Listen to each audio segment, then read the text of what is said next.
irmãos. E aí, galerinha? Opa! Beleza, gente? Deus abençoe. Atrasamos aí um pouquinho aí, 5 minutinhos. Tava batendo um papo aqui, a gente nem viu, perdeu uma hora. E aí tava conversando aqui, alinhando os pensamentos. Mas vai ser benção, irmãos. Vamos lá aí. Agora estamos juntos aí, novamente, Jael, eu, Igor. Daqui a pouco é o Tiagão também na área. Em breve. É isso aí. Vamos hoje falar sobre o mistério da Grande Babilônia. Bacana esse assunto. Vai abrir o pensamento, vai abrir o entendimento a respeito do que é a Grande Babilônia. Por que Deus chamou isso de mistério? Um mistério que tem sabedoria. Né? Ele fala 2 vezes isso, atrelando ao nome da Grande Babilônia.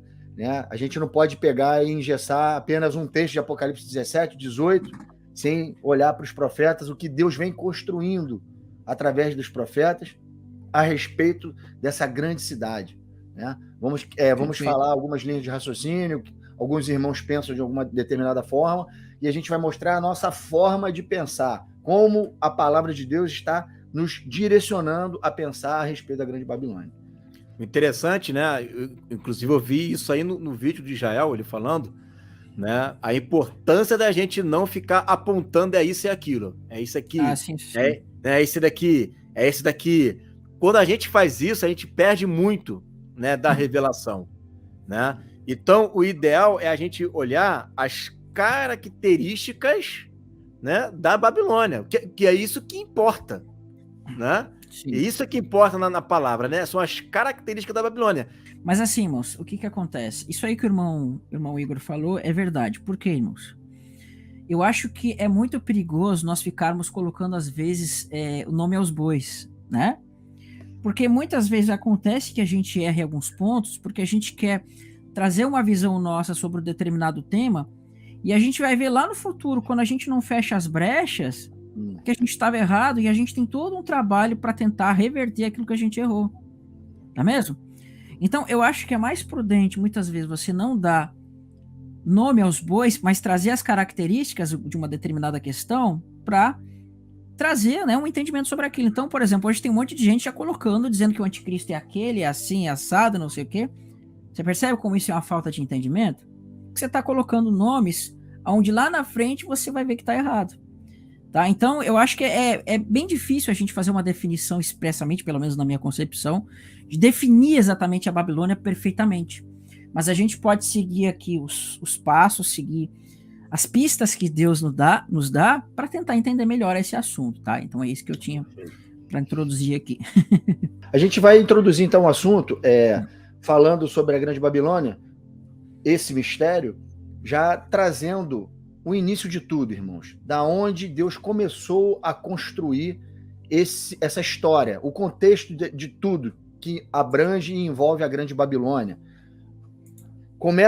Isso começa lá no Gênesis, através de Nimrod, através de Babel, e daquela edificação que Nimrod colocou para o povo que estava ali edificar, fazer.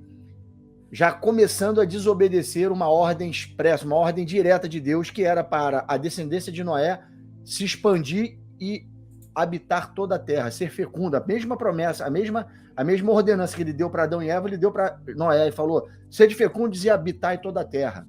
E Nimrod começou a contrariar a vontade que Deus colocou sobre a descendência de Noé. Já ficou ali Cã, Sem e Jafé ali com Nimrod edificando a cidade. Uma cidade em que ali já existem sombras de coisas vindouras, a respeito de tecnologia, a respeito de política, a respeito de economia e a respeito de religião. E de todo o sentimento de blasfêmia, todo o sentimento de afronta que tinha naquela população ali de Babel a respeito das coisas de Deus. Então, assim, o Jael trouxe, a gente vai começar, Jael trazendo alguma coisa a respeito de Babel, a respeito de Nimrod e das coisas que ali existiam, para a gente começar a montar as peças até chegar no final, na grande meretriz, na Grande Babilônia. Amém. Irmãos, assim, o que acontece? Muitas pessoas têm, assim, várias interpretações sobre Babilônia, sobre tudo, tá? existe um texto que está em Apocalipse, não precisa botar a tela aqui, porque eu vou ler aqui, que eu acabei não postando nada aqui na tela, então só tem no meu tablet. Existe um texto lá em Apocalipse que diz assim, né, na sua fronte achava-se inscrito um nome, o mistério, Babilônia, a grande mãe das meretrizes das abominações da terra. Então essa expressão mistério, na verdade é um segredo, mas é um segredo que tem um sentido. Uhum. Paulo fala que existe o mistério da iniquidade, então aqui tem um mistério, Babilônia, a grande mãe das meretrizes das abominações da terra. Então, quando ele fala a grande mãe das meretrizes das abominações da terra, abominações o que é? É o pecado, a iniquidade. Você percebe que é o trabalhar do inimigo? É o mistério. Então, é a mesma relação com o mistério da iniquidade. Tá, irmãos? Então, quando nós olhamos lá para o princípio, a gente vai ver... Bota a tela para nós, então, irmão. Você tem como botar para mim aí? Eu tenho que compartilhar aqui, né? Você pode botar minha tela aí? Beleza, então é Gênesis 10, né? Vamos olhar para lá. Gênesis 10. Diz assim... Aqui, Nimrod, olha que interessante. Vamos aqui para Cam, né? Diz assim, os filhos de Cam, Cush, Mitzraim... Verso 6, né? Verso 6, perdão, desculpa. Eu pulo aqui. Manda ver. Os filhos de Cam, Cush, Mitzraim, Put e Canaã. Os filhos de Cush é Sabá, Havila, Sabta, Ramá, Sabteca, e os filhos de Ramá são Sebã, Dedã, Cush, Gerô, Nimrod. Aqui começa, tá? Só para voltar um pouquinho aqui. É interessante que um pouco antes ali, nós vimos que a descendência de Cã, né, na questão de Canaã, havia sido amaldiçoado, porque Cã viu a nudez do seu pai, então a gente conhece aquela questão, tá? Então, dentro do contexto de Cã, a gente vê que existe esse contexto de servidão, maldição e tudo mais. Que Deus já estava mostrando o vislumbre de coisas futuras. Então você vê aqui, né? Cush, você vê aqui Mitraim, que é Egito, você vê Canaã, né? E aqui ele vai trazendo uma série de nações, de povos e de antepassados dessas nações. E é muito interessante, irmãos, que a gente vê que Satanás ele vem trabalhando desde o início, querendo de alguma forma acabar com a descendência piedosa. Veja, nós vemos que Abel era um homem justo. Abel sendo um homem justo, o que Satanás vai e faz? Ele corrompe a Caim e Caim mata Abel. E quando vai avançando o contexto, nós vamos ver que vai acontecer o mesmo, né, em relação a Sem, Cam e Jafé, depois Isaac e Ismael, depois Jacó e Esaú e por aí vai. E aqui está acontecendo a mesma coisa. Por quê, irmãos? Porque quando nós vamos aqui para Gênesis 9, eu sempre me confundo os textos aqui, que diz aqui, ó, sendo Noé lavrador, passou a plantar uma vinha, bebendo do vinho, embriagou-se e pôs-se nu dentro da sua tenda. Cã, pai de Canaã, vendo a sua nudez do pai, fê-lo saber, fora os seus dois irmãos. Então Sem e Jafé tomaram uma capa e puseram sobre seus próprios ombros. Vamos avançar um pouquinho aqui. Aí aqui no verso 26 vai ter uma bênção e uma maldição. Vai dizer assim, bendito seja o Senhor, Deus de Sem, Cam, e Canaã lhe seja servo. Engrandeça a Deus a Jafé e habite nas tendas de Sem. Canaã lhe seja servo, etc. Então você vê aqui, caiu uma maldição sobre Canaã, porém caiu uma bênção sobre Sem. E quando nós vamos para o capítulo 10, justamente a gente vai ver que vai acontecer o quê? Um descendente, justamente... E qual era o verso que nós estávamos aqui no capítulo 10? Aqui, ó. Um descendente justamente da linhagem de Cã vai se levantar e vai querer o quê? Reinar sobre toda a terra. Sim. Porque é o diabo sempre trabalhando para tentar desfazer aquilo que Deus falou. Deus falou que a bênção viria por Isaac, ele vai, de uma forma, corrompe Ismael, corrompe Esaú, corrompe Caim, e por aí vai. Então a gente tem que ter esse pressuposto aqui. Isso é o mistério que está trabalhando desde o início da humanidade.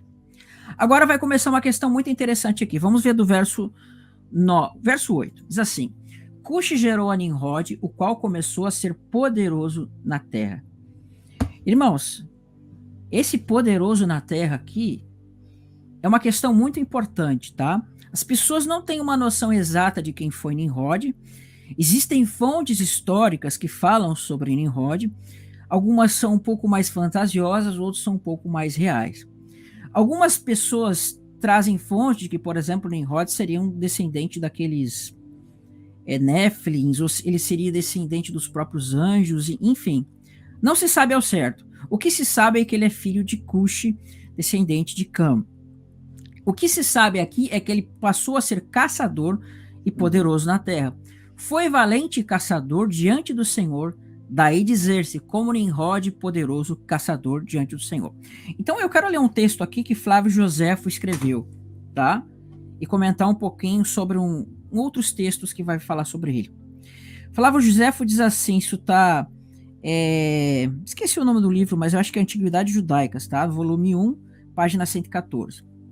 Pouco a pouco transformou o estado de coisas numa tirania, ou seja, Nimrod se transformou num tirano, sustentando que a única maneira de afastar os homens do temor de Deus era fazê-los continuamente dependentes do seu próprio poder, ou seja, Nimrod quis o quê? Fazer com que as pessoas ficassem dependentes do poder dele.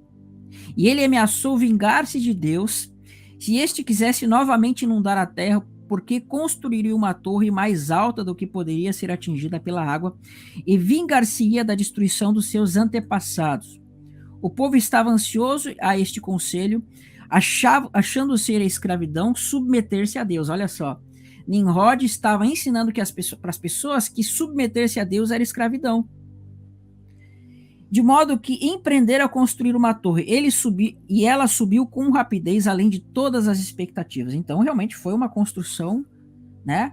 Existe um livro apócrifo chamado Livro de Jasher, né? É claro que esse livro de Jasher que você vai achar na internet, bem como alguns outros, eles são adaptações de histórias rabínicas, tá? Existem alguns livros assim que as pessoas entendem como inspirados, mas na verdade eles são adaptações rabínicas, né? De contextos históricos que eles entendiam. Algumas coisas são verdades, outras não. E nesse livro de Jasher é dito o seguinte, que Nimrod ele se tornou tão poderoso na terra que ele levantou essa torre até o céu e ele começou a ameaçar as pessoas que não quisessem participar desta torre.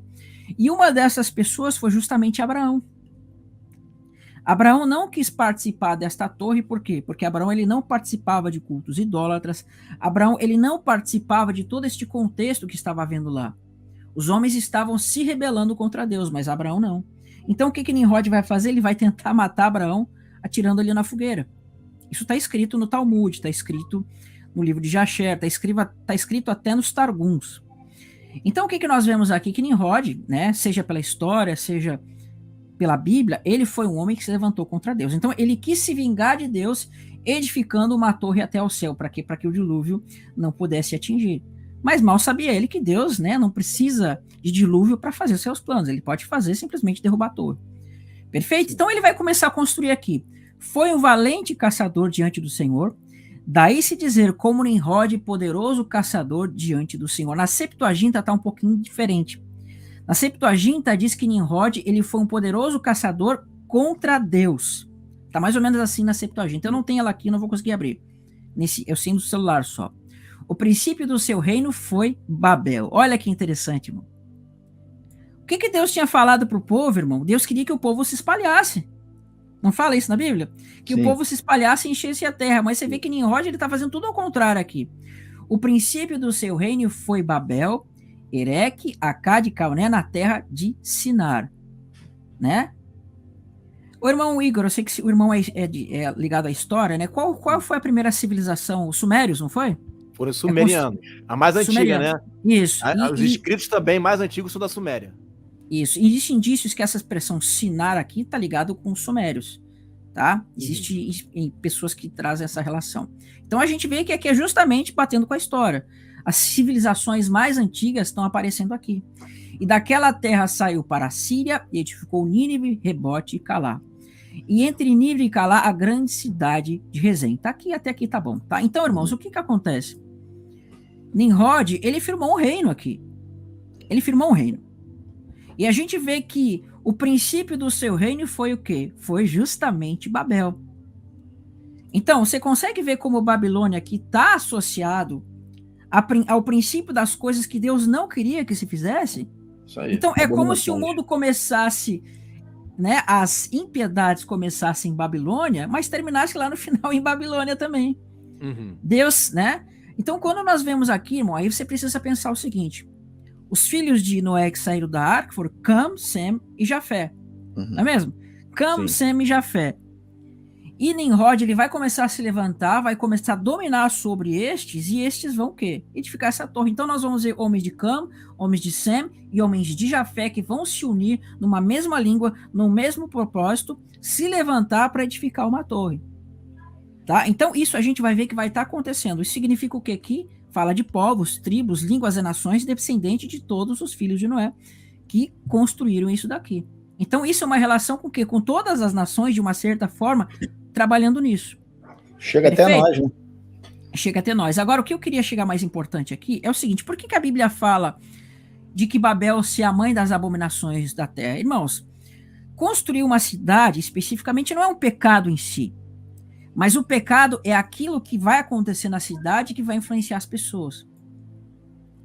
Deus, ele sempre mostra destruição em cidades. Por quê, irmãos? Porque a cidade é onde está concentrado a grande quantidade de pessoas.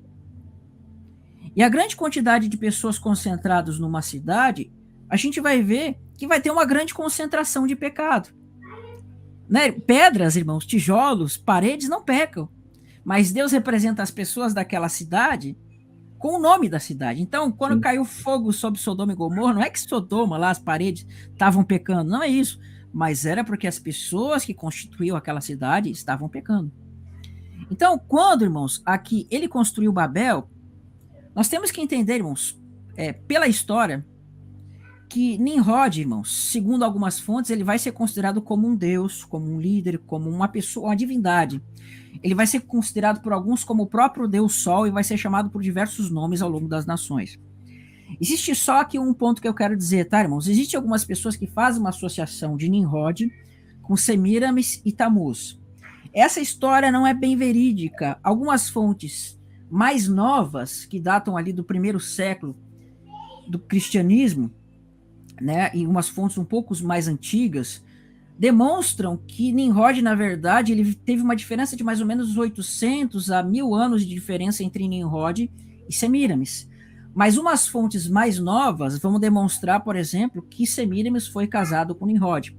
Não se sabe ao certo, tá? Não se sabe ao certo se isso é real ou não, se há uma ligação de Tamuz com Semiramis. O que se sabe é que Nimrod foi um grande e poderoso homem que fundou cidades, e Semiramis também, ela foi uma mulher muito poderosa que reinou sobre aquela região da Babilônia, e de fato, ela foi o quê? Uma mulher muito poderosa que também fundou cidade. Então, por isso que talvez tenha sido essa união dessas histórias e tudo mais. Mas o que se sabe, irmãos, é que o seguinte, que Nimrod, sim, em algum momento ele foi divinizado.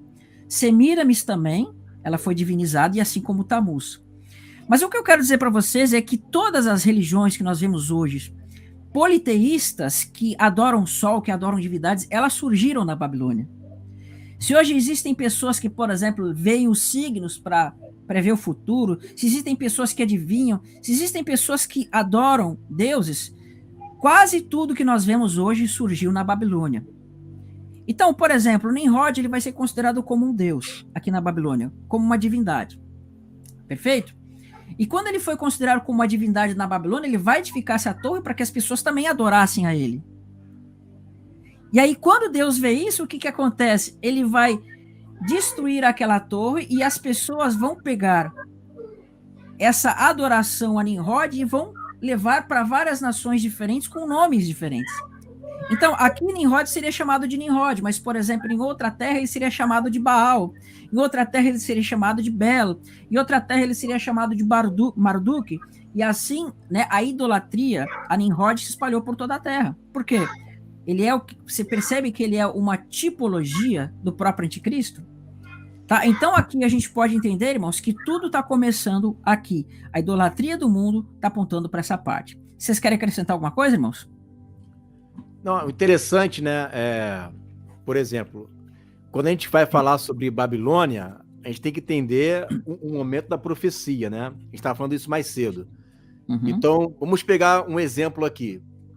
Vamos supor que a gente sabe que hoje existe a cidade de Nínive, né? Ninawa, ela existe hoje com esse mesmo nome. Mas vamos supor que esse nome não existisse mais, tá? Aí a gente teria que fazer uma conversão, saber aonde era Nínive naquela época e mapear aonde é Nínive hoje. para a gente saber exatamente de onde veio o anticristo, né, que está lá em Naum 1:11. Essa conversão seria necessária para a gente poder identificar em qual momento foi feita aquela profecia para aquela cidade e descobrir aonde é aquela cidade hoje, para a gente poder conseguir identificar o local, né, da onde veio o anticristo. Essa mesma forma é feita também com relação à Babilônia. Então, por exemplo, quando a Bíblia fala sobre Babel, a gente vê as profecias daquela época, feita para Babilônia, ela tem um princípio, como o Israel falou, né, que é lá na terra de Sinear, né, a gente daqui a pouco vai até falar mais um pouquinho sobre isso. Então, isso aqui, nos tempos bíblicos, no tempo do reinado, né, do Império Babilônico, olha o que ela tomava aí. Ela pegava o sul da Arábia, Jerusalém, né, tá ali Jerusalém também, né, tá ali, né, Iraque, a Síria, Turquia, né. Então, se a gente entender, aí é que tá o problema, ó. Se você entender que isso é geográfico, olha aí, ó. Olha o problemão que tá aí. Se você quiser colocar isso como algo geográfico, né? Agora, se você entender, pelo menos ir meditando na questão da característica dela e observar a prostituição espiritual, aí isso aqui deixa de ser problema, né? Isso aqui deixa de ser problema. Porque se você for pensar de uma maneira física, geográfica, aí quer dizer, então no Egito tá tudo tranquilo, a prostituição é só ali, né? Exatamente. Ademais, né, a profecia que fala da destruição da Babilônia diz que não haverá quem passe por ela, ela vai ser destruída, a cidade ficará deserta. Se você colocar o quê? Jerusalém, ou Egito, ou qualquer outra coisa, essa cidade no reino milenar tem que ficar vazia. Obrigatoriamente. Tem que ficar vazia. Tá? Porque a profecia diz isso. Então, se a gente devagar, com calma, tá? Procurando entender primeiro a questão geográfica e espiritual do negócio, né? Porque a prostituição, ela é espiritual, em primeira instância, né? A prostituição é espiritual. Se você entende assim e observa que Babel, né, ela tem um início do seu reino literal e vai proporcionando, né, uma prostituição espiritual, aí a gente consegue entender. Claro que ela começa literal, como o império do anticristo será literal, né? Mas os ensinos, as feitiçarias, né, a mente das pessoas, as doutrinas, né? Isso é espiritual. Um exemplo bem... Vou deixar um exemplo aqui. Vamos usar o Gilgamesh. Pronto, vamos usar o exemplo do Gilgamesh. Você tem ali, na saída do povo dos filhos de Noé, a história perfeita, né, de como que aconteceu o dilúvio. Tá ali prontinho, né? A história perfeita de como saiu o dilúvio. E eu penso que quando saiu os filhos, né, de Noé e tendo as suas gerações, como diz a Bíblia, todos falavam uma língua só. Tá? Você chega no capítulo 10, você vê ali a multiplicidade de idiomas, tá? E cada um vai sair fundando ali a sua nação. Né? Vai todo mundo se espalhar, vai sair para lá os egípcios, né? E tudo mais. Dentro dali da terra de Sinear, que é onde teve a confusão, que é onde começa o império, dali começa a surgir doutrinas diferentes. Então, por exemplo, você tem um Gilgamesh que vai contar a história do dilúvio do jeito deles. Eles deturpam o ensino. Tá? Eles vão contar o dilúvio, mas com o Noé deles, né? Com o Deus deles, da forma deles. Você tem o Conde de Decalião na Grécia, que vai falar também sobre o dilúvio, mas não da forma bíblica. Então, o que eles estão fazendo? Estão prostituindo a doutrina. Exatamente. Eles estão prostituindo a doutrina. A prostituição é só para Israel. Como que assim? Não, ali é a mãe. Ali começa a prostituição. Ali começa a trazer doutrinas diferentes né, com semelhança ao que Adão ensinou, ao que Noé ensinou. Mas está tudo ali com contaminação de outros deuses, está tudo ali com contaminação, com doutrinas, né, de demônios. Você vê, por exemplo, a questão de Adão.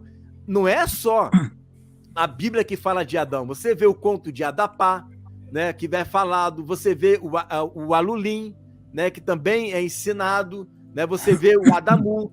Tudo isso são adaptações das doutrinas de Babel que vêm para poder confundir ou aludir ou enganar, prostituir aquilo que foi ensinado originalmente por meio da descendência de Noé.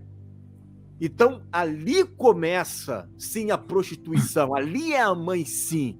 Dizer que começa com Israel, que começa com Jerusalém, está errado, porque não começou com Jerusalém a prostituição, começou lá atrás, através das mentiras e enganos feitos por Babel.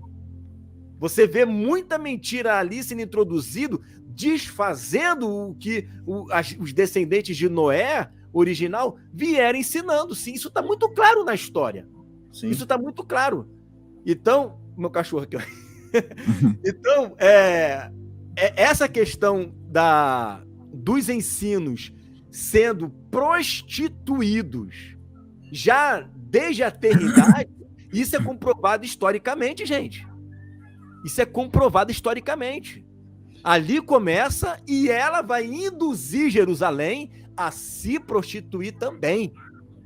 Ela começa a induzir Jerusalém. Por isso que em Ezequiel, no capítulo 16, vai falar assim, ó, no capítulo 16, no versículo 40, vai dizer o seguinte, ó: então farão subir contra ti uma multidão, e te apedrejarão, e te transpassarão com as suas espadas, e queimarão as tuas casas a fogo, e executarão juízos contra ti, aos olhos de muitas mulheres, e te farei cessar de ser meretriz, e paga não darás mais. Assim satisfarei em ti o meu furor, e aos meus ciúmes se desviarão de ti, e me aquietarei, e nunca mais me indignarei. Porquanto não te lembraste dos dias da tua mocidade, e me provocaste a ira com tudo isto.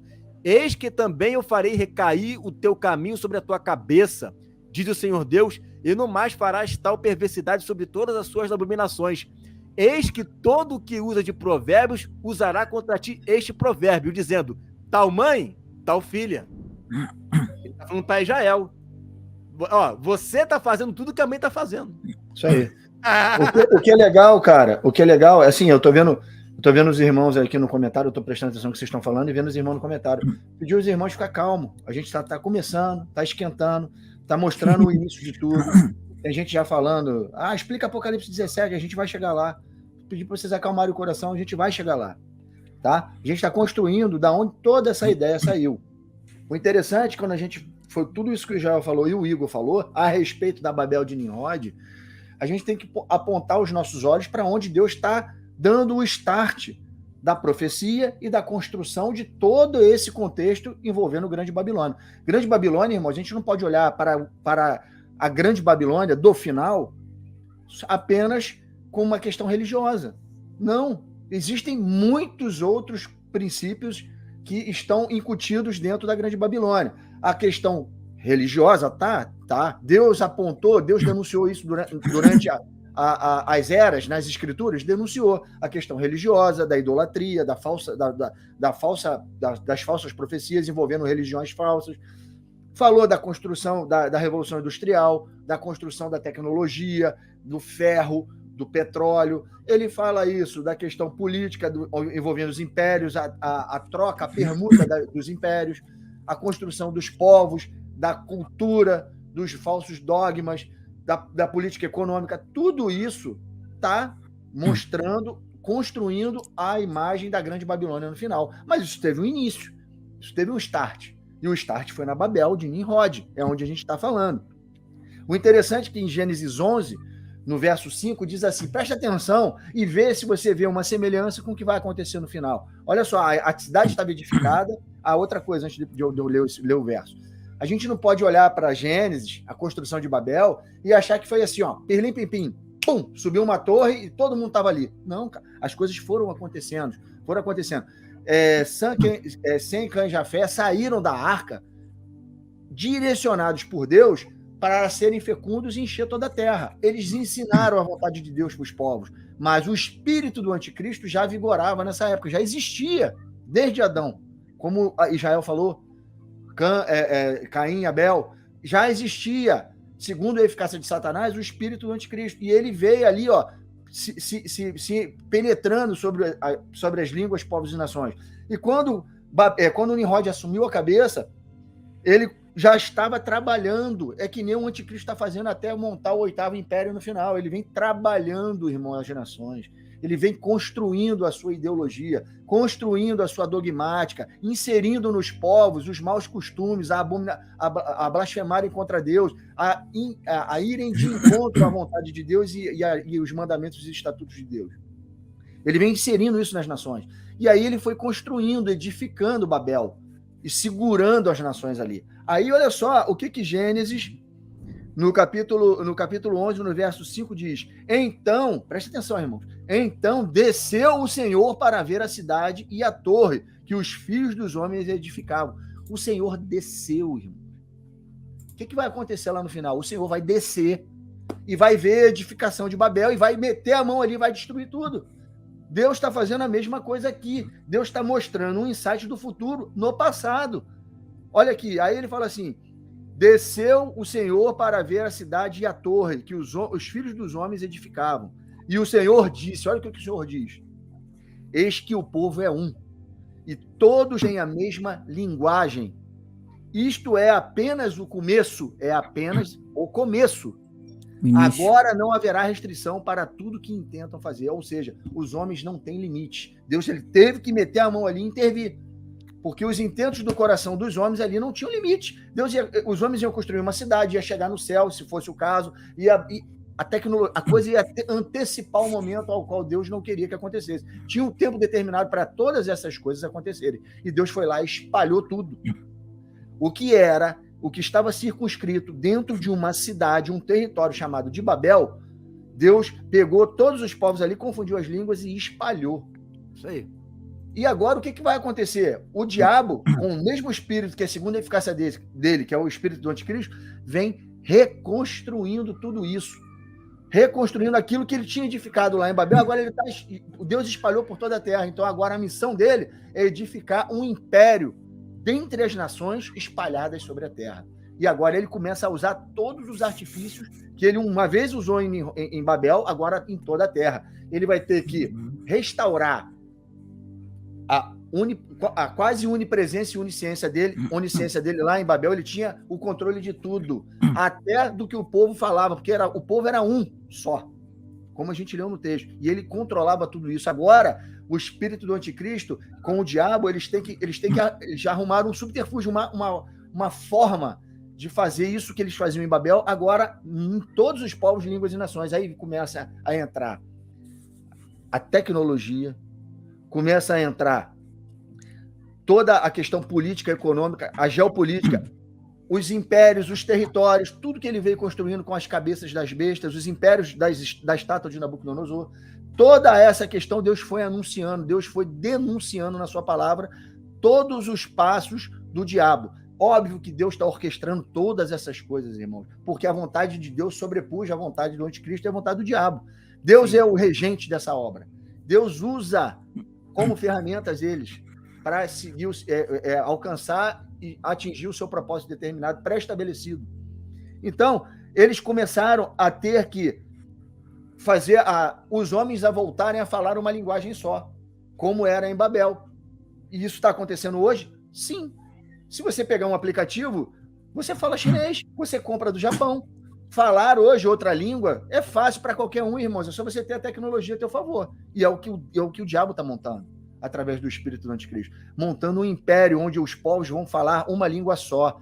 Colocar uma marca onde todos levem, todas as nações sejam levadas a um homem, a um império, a uma grande Babilônia, povos, línguas e nações. Tá entendendo? Tudo que era micro, circunscrito a Babel, agora é macro, circunscrito no planeta Terra. E o diabo está edificando isso. Esses impérios, tudo isso que Deus vem falando na palavra dele, profetizando contra várias cidades, que são filhas, como o Igor falou, filhas de uma mãe da onde nasceu todas essas ideias, toda essa ideologia, todo esse perfil, todo esse caráter de Grande Babilônia, nasceu de um lugar e se espalhou por toda a terra. Tá certo? Alguém quer me falar mais alguma coisa? Posso acrescentar um detalhe, mano? Pode, manda ver. Pode. Então, essa questão que o irmão Pedro falou, ela é muito interessante, né? Porque lá no início, né, a Bíblia diz assim, que Deus ele revela o fim por meio do princípio. Então, irmão, só por esse texto ali que ele botou ali, então desceu o Senhor para ver a cidade e a torre que os filhos dos homens edificavam. Irmão, Deus ele não precisa descer para ver as coisas. Ele olha, ele vê. Mas quando diz que Deus desceu, o Senhor desceu, a primeira questão é que Deus, quando ele quer testemunhar, ele faz questão de estar presente. Você vê, Cristo, quando ele voltar, ele vai testemunhar que o mundo está no caos que está. Ele já testemunha, claro, né? Mas ele vai estar presente nisso. Então você vê aqui que o Senhor desceu e ele desfez, né? Como a gente viu ali o trabalho que Nimrod disse, não, eu vou fazer aqui uma torre para que o Senhor não possa mais fazer o dilúvio sobre nós. Deus foi lá simplesmente e destruiu aquela torre. E Deus ele foi tão misericordioso com as pessoas ali que ele não acabou com as pessoas. Ele simplesmente desfez a torre e mandou as pessoas para outros locais, né? As pessoas foram, claro, daí formaram-se as Ilhas das Nações, formaram-se muitos locais. Então aqui, irmãos, o que nós estamos vendo é que aqui foi o princípio de tudo. É como se Deus, a todo tempo, ele estivesse nos mostrando que aquilo que foi lá no princípio vai ser aquilo que vai ser no final. Percebe? Então a gente tem que ter esse direcionamento aqui para olhar o que está acontecendo lá naqueles contextos do Apocalipse, lá naquele contexto do final, porque o mesmo espírito, irmãos, de desobediência, o mesmo espírito de desordem, o mesmo espírito de inconsequência dessas pessoas está agindo no futuro. Só que, irmãos, a gente vai ver que isso vai acontecer no âmbito mundial. É claro que aqui também era no âmbito mundial, irmãos. Por quê? Porque o mundo era apenas aquele contexto de Sinar ali. Exatamente. Aquele contexto ali. Mas hoje o mundo ele se expandiu, né? A quantidade de pessoas que tem no mundo relacionada àquele tempo é extremamente maior. Então, a gente vê que a mesma coisa vai acontecer. Irmãos, olha o que o irmão Pedro falou, isso é muito tremendo. Eu fiz um vídeo uma vez sobre isso. Irmão, com esse aparelhinho aqui, ó, que nós precisamos, nós usamos hoje, se nós nos comunicamos, é por meio da internet, por meio da informática, por meio da tecnologia. A tecnologia em si, ela não é ruim, mas o que você faz com ela é o que vai definir se vai ser bom ou não. Então, é muito bom a gente estar aqui confraternizando, falando, trabalhando junto por meio da internet. Nós estamos aqui tendo um tipo de comunhão. Porém, o que acontece? A gente sabe que isso também é utilizado para o mal. As guerras são planejadas pela tecnologia, né? Os assassinatos, as mortes, tudo que é de ruim, as pessoas, elas, né, podem fazer isso pela tecnologia. Então, você vai nesses fóruns aí, Deep Web, você vê muitas páginas do próprio Telegram, irmão, que você vai ver que tem pessoas tramando coisas ruins. Então, a tecnologia ela é uma via de duas mãos, ela pode ser boa, pode ser ruim. E assim como o inimigo utiliza da tecnologia para fazer o seu id, vamos colocar assim, Deus também utiliza. Só que como a Bíblia fala que os filhos das trevas, eles são muito mais ágeis em certos aspectos que os filhos da luz, o inimigo ele está exercendo uma influência muito alta no mundo sobre a tecnologia.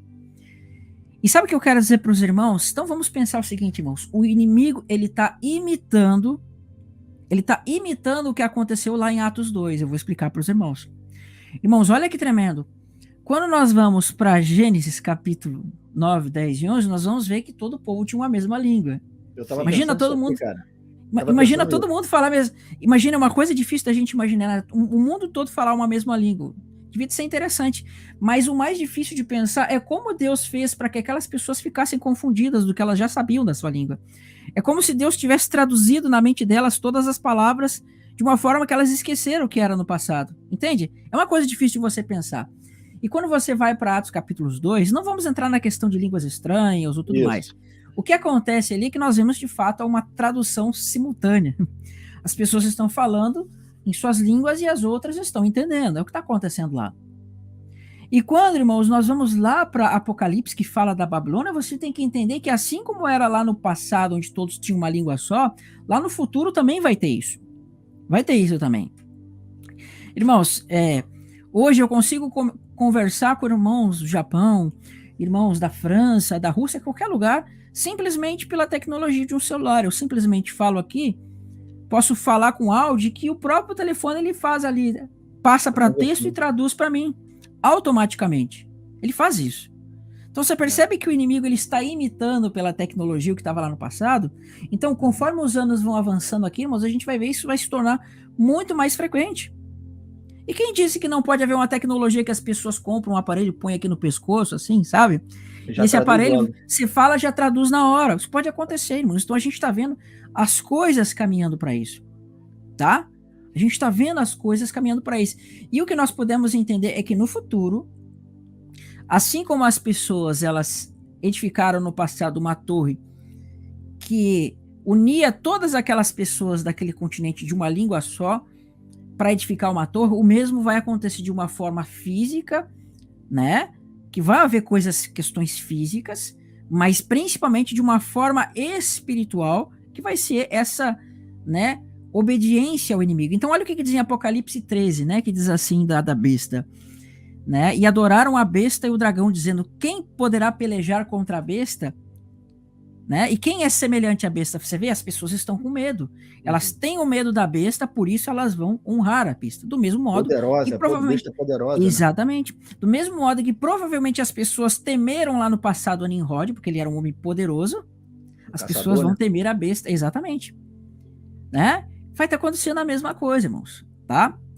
Eu vou só compartilhar aqui um texto, né, que eu acho bastante interessante. Olha aqui, olha que interessante, né? Como é que ele vai... Eu não vou ler todo o capítulo, depois você lê, são mais de 50 versículos, tá? Mas olha que interessante, para você ver para quem que ele está direcionando essa profecia, tá? Olha só.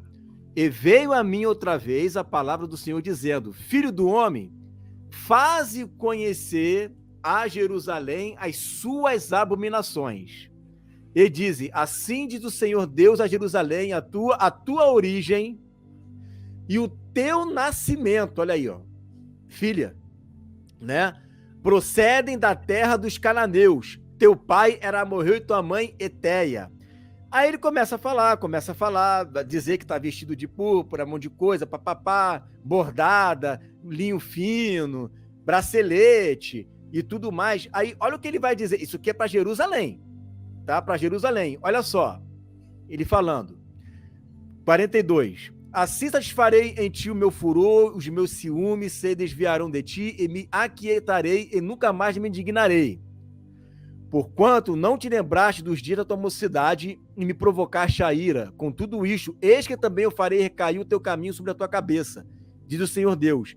E não mais farás tal perversidade sobre todas as suas abominações. Mas ela teve um nascimento. Aí, ó, eis que todo que se usa de provérbios usará contra ti este provérbio, dizendo: tal mãe, tal filha, tu és filha de tua mãe. Ele está falando da quê? Da Babilônia, no versículo 41 aí, ó. Te farei cessar de ser meretriz. Ou seja, você está igualzinho à tua mãe.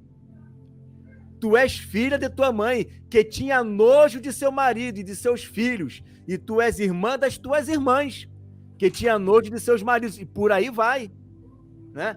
Então, você vai observar aqui que ele vai chamar em todo o tempo, né, Israel, que se deixou contaminar pelas abominações, aí vai colocar ali da Babilônia. O que é isso? Ela está se tornando o quê? Filha, porque ela está recebendo o ensino. O ensino não veio dela, né? O ensino veio de uma outra nação. Ela se corrompeu.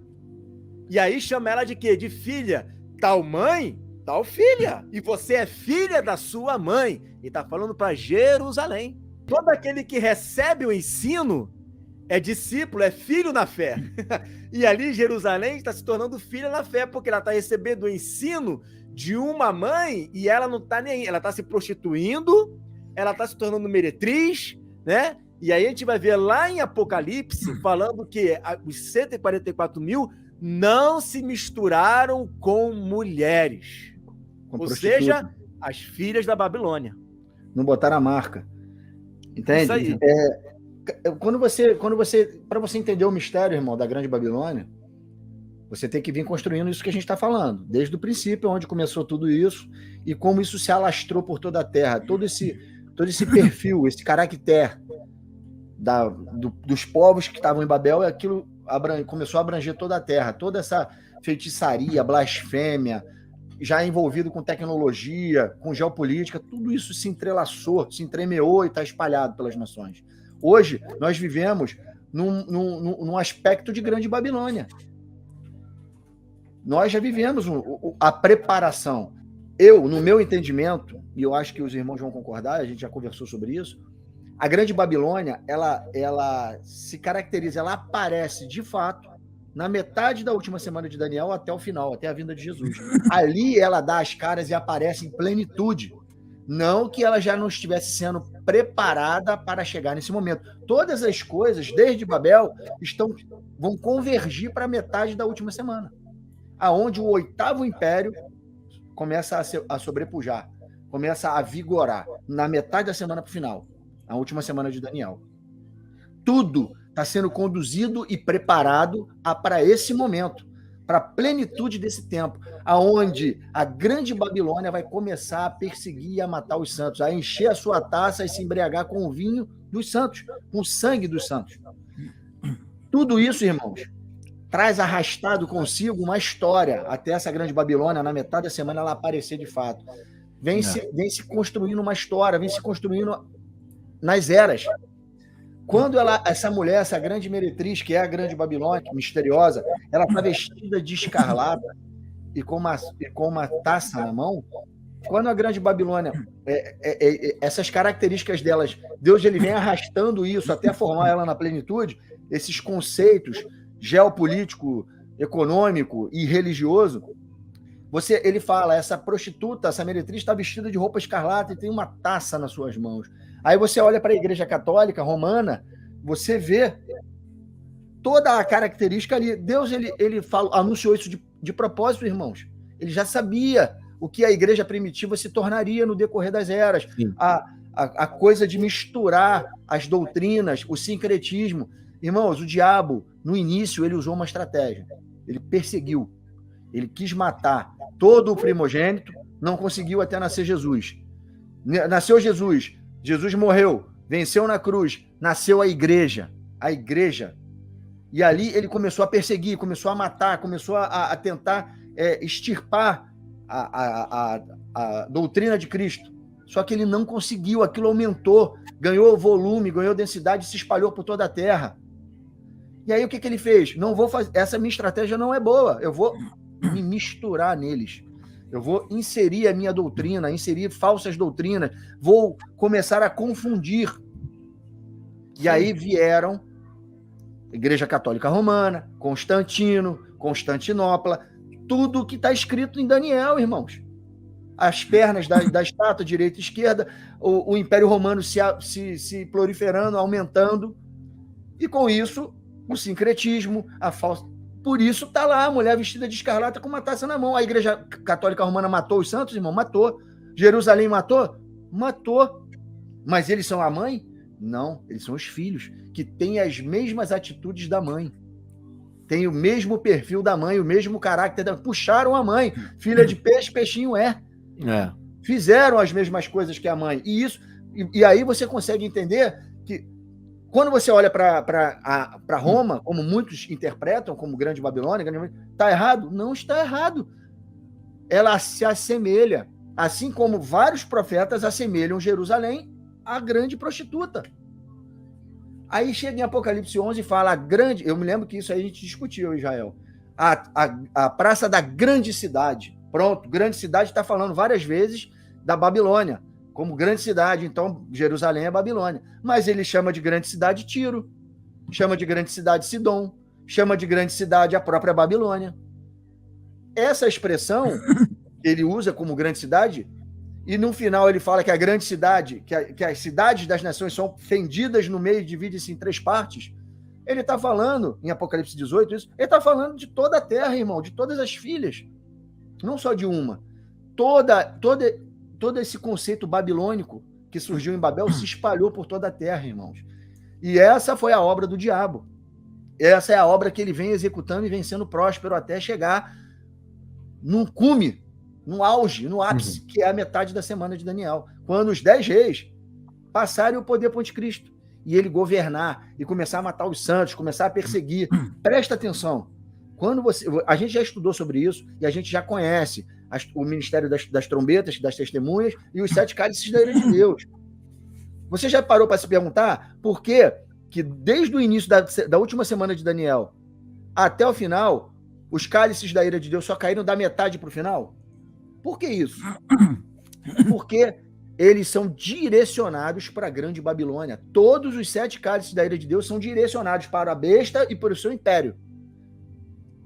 E quando que o império da besta começou a vigorar? Da metade da semana para o final. Então, os cálices da ira começaram a cair no final, porque foram direcionados para a besta da terra e para a besta do mar, para o seu império.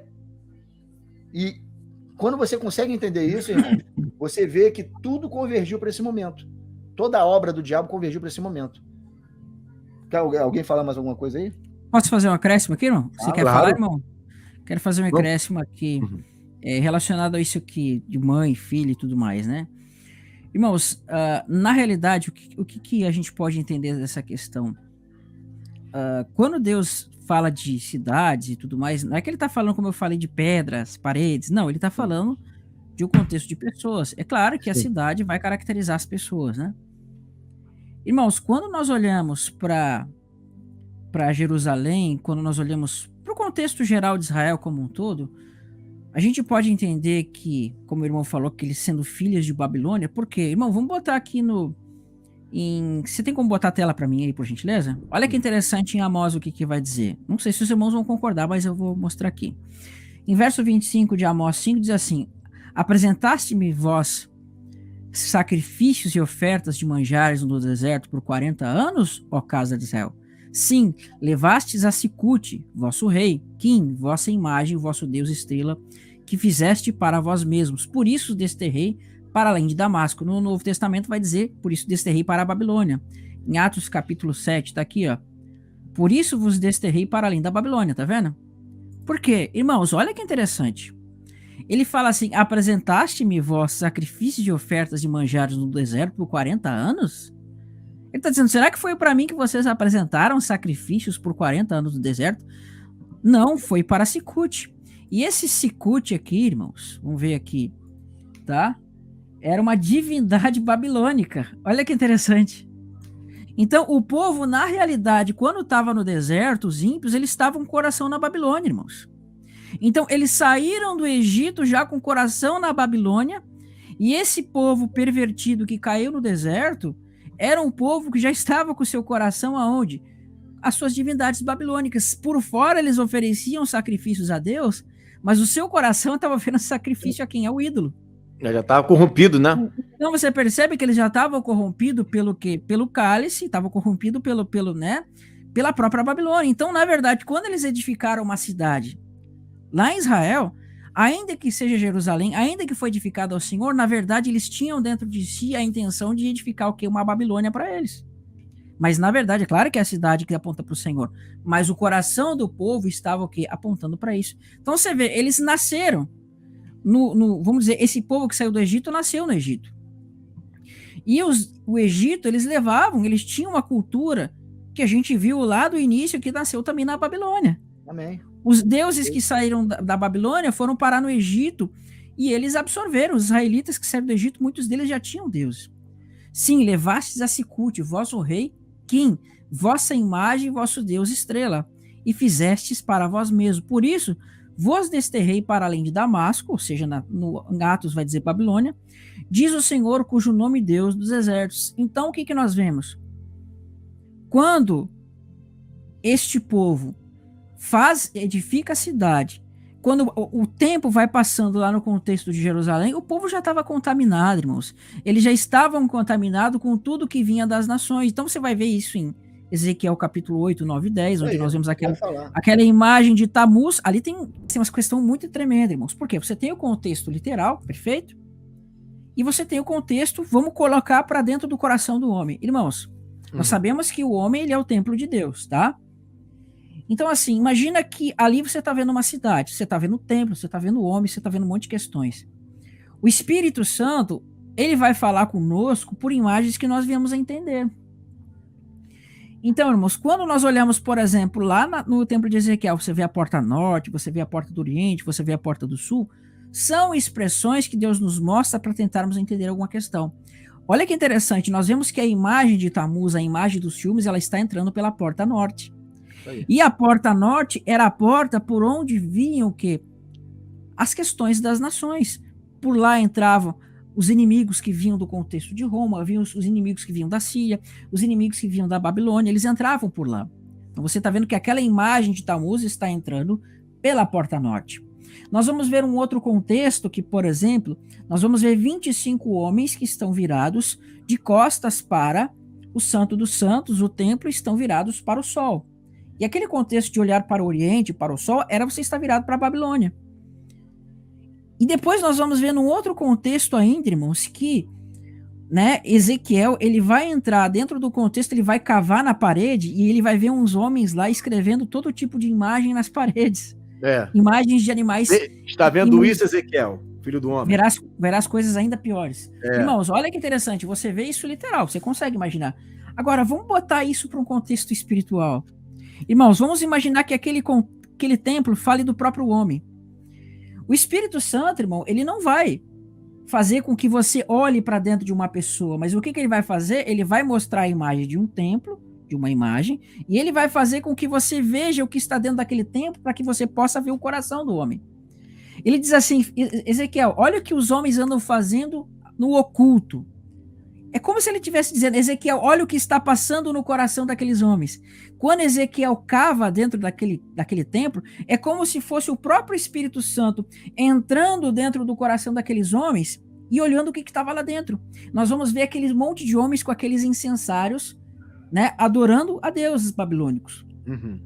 Então, aqueles incensários, na verdade, são orações que eles fazem no seu oculto aos deuses falsos. Você percebe? E quando a gente vê que eles estão escrevendo imagens de ídolos, imagens de animais imundos, o que aquilo representa?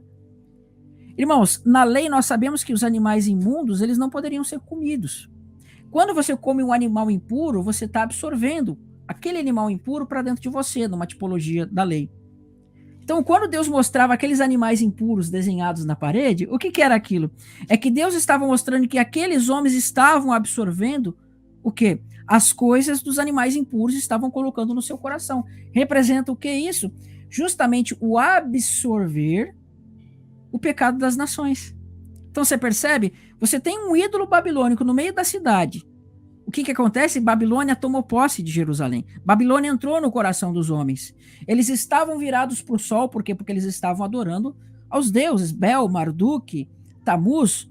Então, ali você vê o que? Uma extensão da Babilônia que estava em Jerusalém. Por isso que Babilônia tomou o quê? Jerusalém como sendo uma parte sua. Não que a Jerusalém seja Babilônia, mas Jerusalém estava vestido como Babilônia, entende? Caracterizou-se com os costumes babilônicos que entrou no coração do povo. Então, a gente pode entender dessa questão ali. Amém? Perfeito. Fala aí. Não, é só um adendo aqui, né? Teve o irmão que perguntou a respeito de Apocalipse 17, 16, né? Eu ia falar aí. Né? Você quer falar? Não, pode falar, vai lá. Né? Então é o seguinte, tem um versículo aqui que é de Jeremias capítulo 50 e o versículo 41 e 42 que diz assim, ó: eis que um povo vem do norte e uma grande nação e reis poderosos se levantarão aos lados dos remotos da terra. Arco e lança tomarão eles, são cruéis e não conhecerão a compaixão, a sua voz bramará como o mar e eles cavalgarão cavalos como um homem apercebido para a batalha. Contra ti, ó filha da Babilônia. Aí está dizendo que o rei da Babilônia ouviu a fama deles e desfaleceram as suas mãos. A angústia se apoderou dele, dores como da que está de parto. Nada impede, não sei o que o Pedro vai falar aí, né? Mas pode ser um acréscimo também. né, nada impede daquele texto também estar se referindo ao povo que vai lutar contra a filha de Babilônia, que também é Jerusalém, né? Também é Jerusalém. Jerusalém faz parte dessa prostituição. Jerusalém não está fora disso daí, tá? Agora, é um texto que fala que povos virão para lutar contra Jerusalém, né? Filha da Babilônia. É algo que também pode acontecer, né? Nesse texto ali de Apocalipse 17. É tá? 17 o quê? Qual o versículo? É 17 e 16. Os 10 chifres que vão lá combater contra a prostituição ali, né? Porque as pessoas, eles olham esse momento aqui para dizer que a Grande Babilônia é Jerusalém. Só que não tem nenhuma profecia na Bíblia que Deus vai destruir Jerusalém. Não, e outra coisa, Pedro. Não tem. Pelo contrário, vai ser edificado. Agora, né? Esse texto aí não prova que Jerusalém está caindo, não. Desculpa. Esse texto aí não prova que a Babilônia está caindo, não. Porque quem vai destruir a Babilônia é Deus. É ele que vai destruir a Babilônia. Então, o que está acontecendo aí é outra coisa. Olha só. Olha o que está escrito em Apocalipse 17:15. Falou-me ainda, as águas que viste, ele está explicando que as águas são montes. Isso. E que sobre esses 7 montes e sobre essas águas está sentada uma meretriz. Aí ele fala, falou-me ainda, as águas que viste, onde a meretriz está assentada, são povos, multidões de nações e línguas. Me diz aí, quando Jerusalém esteve sentada sobre povos, línguas e nações, que não tenha sido no templo de Salomão, aonde Jerusalém era fiel, era chamada de noiva fiel por Deus. Me diz aí, quando que isso aconteceu, se não foi na época de Salomão? A única vez que Jerusalém estava sentada sobre nações, irmãos, foi na época de Salomão. E por que aconteceu isso? Porque Jerusalém estava obediente a Deus, estava fiel a Deus. Essa aqui, que a gente acabou de ler em Apocalipse 17, tem nome de blasfêmia, boca suja, fala contra Deus. E ela, nesse contexto, estava sentada sobre multidões. Jerusalém, irmãos, está sentado sobre algum povo? Vai estar sentado sobre algum povo? Não vai. Não vai. A mesma coisa eu digo de Meca. Meca não vai. Meca, ela faz parte? Faz parte. A cultura de Meca faz parte da Grande Babilônia? Faz. O falso Deus de Meca vai ser o falso Deus do fim? O Deus estranho? Vai. O anticristo, ele na pessoa humana dele, de um homem vil, ele vai ter uma religião, uma fé que ele professa e que ele vai incutir sobre as nações? Vai. Está lá escrito no 666. Se você olhar na bandeira do Islã, vai lá. Olha lá o código que está ali em grego e hebraico. Está lá em grego e em árabe. Desculpa. Em grego e em árabe. Você vai ver 666 lá. Você vai ver só Alá é Deus. O Deus estranho da Bíblia. A mesma maldição de Isaías 12, se eu não me engano, Isaías 14, Isaías 20, acho que é Isaías 24, desculpa. Onde Deus ele usa a palavra maldição como Alá.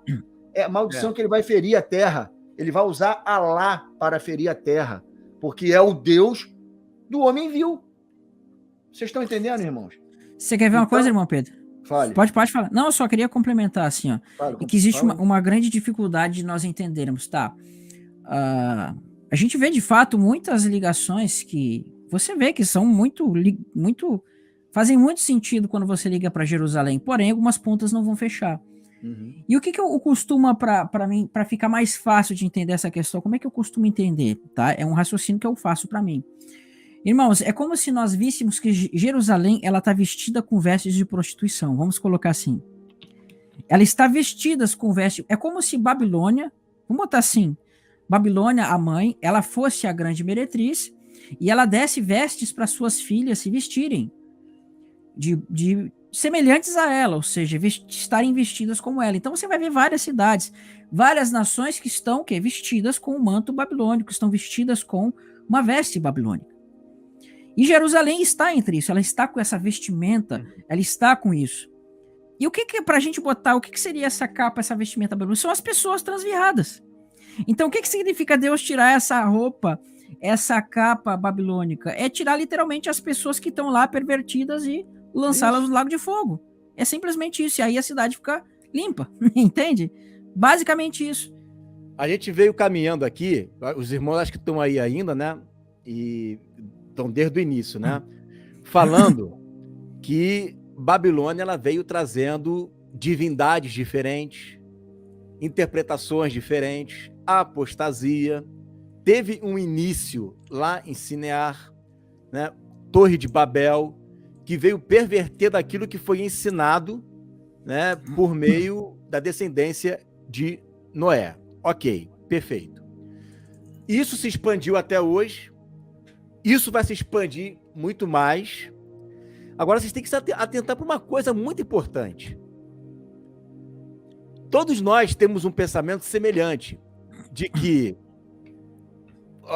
o anticristo ele vem de uma raiz judaica, por causa da descendência de Abraão, né? Mas com doutrinas islâmicas. A gente tem um pensamento parecido. Todo mundo aqui concorda com isso, né? Para poder adorar o seu Deus, que nega o pai e nega o filho, né? Que não acredita em Yeshua, tudo isso daí. Então, preste atenção. O que nós temos hoje, né, de doutrina babilônica? Nós temos hoje uma fé que é possível fazer adoração a diversos outros deuses. Uma fé em que você pode adorar tudo quanto é tipo de divindade. Isso vem da mãe, isso vem de Babel, correto? O que vai acontecer quando o anticristo assumir o poder? Tem aqui, eu vou colocar aqui esse texto para vocês, deixa eu botar aqui no comentário. E proferirá palavras contra o Altíssimo, e destruirá os santos do Altíssimo, e cuidará em mudar os tempos e a lei. E eles serão entregues na sua mão por um tempo e tempos e metade de um tempo. O que isso está dizendo aqui?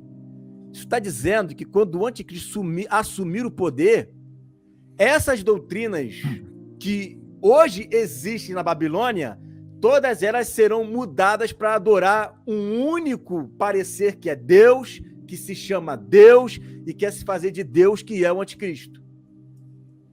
Então, ele mesmo vai providenciar a mudança, né, dessas doutrinas de Babel, que hoje você pode, por exemplo, no mundo muçulmano não se permite, né, você ter casamento gay. Você vai lá dizer que é gay, eles vão te matar. Mas hoje na Babilônia isso pode. Tá? Então, muitas doutrinas da prostituta, o próprio anticristo se encarregará de fazer uma certa alteração para adequar as suas próprias leis e doutrinas que focam unicamente nesse anticristo. Inclusive, a única imagem que poderá ser adorada nesse tempo é a imagem da besta. O problema, Igor, é que os irmãos, eles colocaram na cabeça que tem que ser, para ser aceito como anticristo, tem que ser judeu. E a palavra de Deus não fala nada a respeito disso. Não fala isso, não. A irmã falou, mas os judeus ortodoxos vão aceitar um anticristo islâmico?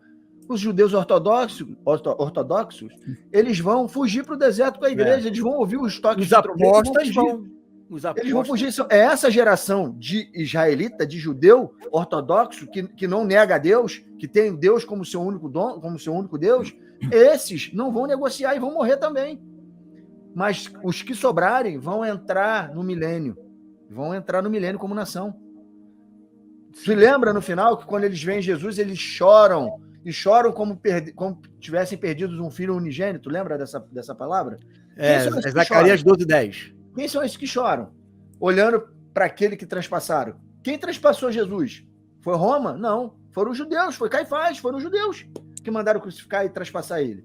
Vão olhar e vão chorar como quem chora pela morte de um filho unigênito. Vão olhar e vão falar, esse é o Messias que a gente esperava. Esse foi o Messias que veio na plenitude dos tempos para Israel e Israel não creu. Eles vão chorar porque vão ver. Irmão, quando você vai em Israel, você vai lá nesses lugares lá, o que você mais tem, irmão? Eu tinha um conhecido judeu, ele falava comigo às vezes, né? Bom, em Jerusalém você tem de tudo. Você tem até judeu macumbeiro, literalmente, fazendo banda lá. Entendeu? Banda. Tem judeu que vai lá, vai lá no Domo da Rocha. Já se converteu ao islamismo. Sim, Sim, então assim, irmão. Jesus falou em João 5,43, né? Vocês não estão me aceitando, mas quando vier aquele no seu próprio nome, vocês os receberão. Vocês vão aceitar, né? Vocês vão aceitar aquele que vem no seu próprio nome. Jesus profetizou isso, João 5,43. Aquele que vem no seu próprio nome, vocês vão aceitar. É o que vai acontecer mesmo, irmãos. O homem, quando ele está sem Cristo, quando ele está sem Deus, né? Ele está propenso a aceitar qualquer coisa que traga algum benefício para ele. Sabe? O que for trazer um benefício, quando ele for uma pessoa ímpia, perversa, quando ele está numa situação que ele precisa aceitar alguma coisa, ele vai aceitar qualquer coisa que vai trazer benefício para ele. A Bíblia fala lá em Daniel que ele vai perverter este com lisonjas. Com lisonjas, irmãos. O que são lisonjas? É você lisonjar, você enganar uma pessoa por artifícios financeiros, qualquer coisa. Diz que ele vai dividir os despojos deles com aqueles que ele perverter com lisonja. E ele vai fazer com muitos do povo de Deus, fala lá, né? Outros, por exemplo, vão ser provados e vão cair pela espada, pelo fogo, mas vão ser purificados e vão ser salvos. Então, assim, irmão, Cristo fala, irmão, isso está na palavra. Hoje nós estamos vendo, irmão, aspectos tipológicos da apostasia, mas, irmão, a Bíblia fala que os sinais eles vão ser tão poderosos que, se possível, enganaria até os próprios eleitos. Então, irmãos, você não tem noção do que vai ser, irmãos. Não. A gente imagina assim, nossa, vai ser muito fácil identificar. Não, irmãos, a Bíblia fala que, se possível, vai enganar até os eleitos. Então, irmãos, vai ser uma coisa tão transviada que aqueles que não estão firmes no Senhor, que não estão com a sua casa afirmada na rocha, que não estão usando a armadura, eles não vão resistir, irmãos. Entende? Eles não vão resistir a isso. Então você imagina uma pessoa, judeus, que não tem Cristo. Então não vai ser difícil enganar o judeu. Olha só. Difícil. Aliás, gente, se você for ver na Bíblia, Israel sempre deu mole, né? Com idolatria, com prostituição. Olha só, isso é a história de Israel desde o início. Quando a pessoa que medita na Escritura, olhando para a Grande Babilônia como Jerusalém, ou como Meca, ou como Roma, pontuando, direcionando para esses povos ali, você vai ver que você comete um erro. Se chegar a dizer que a Grande Babilônia é Roma, Grande Babilônia é a religião falsa, Grande Babilônia é Jerusalém. Quando a Grande Babilônia, tudo isso que eu acabei de falar está inserido dentro dela, faz parte dela. Não é ela, mas faz parte dela, são filhas. Elas não são mães, todas as características. Todas. Aí quando você vê Apocalipse 18, você vai entender que não se trata de um lugar, se trata de lugares. Grande Babilônia são povos, línguas e nações. Vou ler o texto, ó. Apocalipse 18. Depois dessas coisas, vi descer do céu outro anjo, que tinha grande autoridade, e a terra se iluminou com a sua glória. Então exclamou com potente voz, dizendo: caiu, a grande Babilônia se tornou morada de demônios, covil de toda a espécie de espírito imundo, esconderijo de todo gênero de ave imunda e detestável. Pois todas as nações têm bebido do vinho do furor da sua prostituição. Com ela se prostituíram os reis da terra. Também os mercadores da terra se enriqueceram à custa da sua luxúria. Ouvi outra voz do céu dizendo: retirai-vos dela, povo meu, para não ser descúmplice em seus pecados e para não participar dos seus flagelos. Porque os seus pecados se acumularam até o céu, e Deus se lembrou dos atos iníquos que ela praticou. Se lembra lá de Nimrod, em Gênesis 11, que a gente leu? Uhum. Ele está recapitulando tudo aí, né? Dá-lhe em retribuição, como também ela retribuiu. Pagai-lhe em dobro, segundo as suas obras, e no cálice em que ela misturou bebidas, misturai o brado para ela. O quanto a si mesma se glorificou e viveu em luxúria. Contaminou todos os reis da terra, né? Enriqueceu todo mundo, se enriqueceu. Dá-lhe em igual medida tormento e pranto, porque diz consigo mesma: estou sentada como rainha, sentada sobre nações. Viúva não sou, pranto nunca hei de ver, Por isso, em um só dia sobrevirão os seus flagelos, morte, pranto e fome, e será consumida no fogo, porque poderoso é o Senhor, Deus que a julgou. Aí ele vai lá para o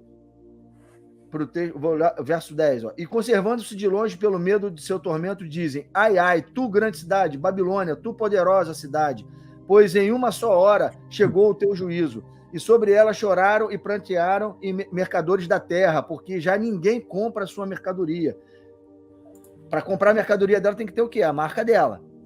Uma marquinha. Marca que leva para besta. A mercadoria do ouro, da prata, de pedras preciosas, aí vai falando. Aí agora, eu quero... O versículo 21, Pedro. É o 21, isso aí.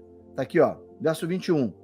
Então um anjo forte, levando uma pedra, como grande pedra de moinho, arrojou-a para dentro do mar, dizendo: assim como ímpeto será arrojada Babilônia, a grande cidade, e nunca mais será achada. O verso que eu quero é quando ela divide as nações, cai um terremoto e divide as nações no meio. Divide as cidades no meio, em 3 partes. Em 3 partes.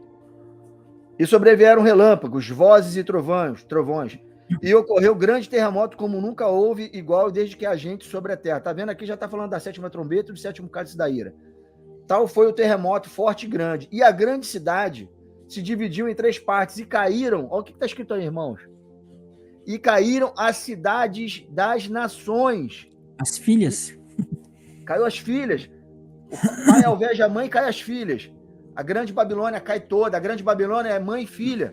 Todo mundo junto. Aí ele fala: e caíram as cidades das nações, e lembrou-se Deus da grande Babilônia para lhe dar o cálice do vinho do furor da sua ira. Todas as ilhas fugiram e os montes não foram achados. O que são montes, irmãos? A Babilônia, a Meretriz está sentada sobre montes.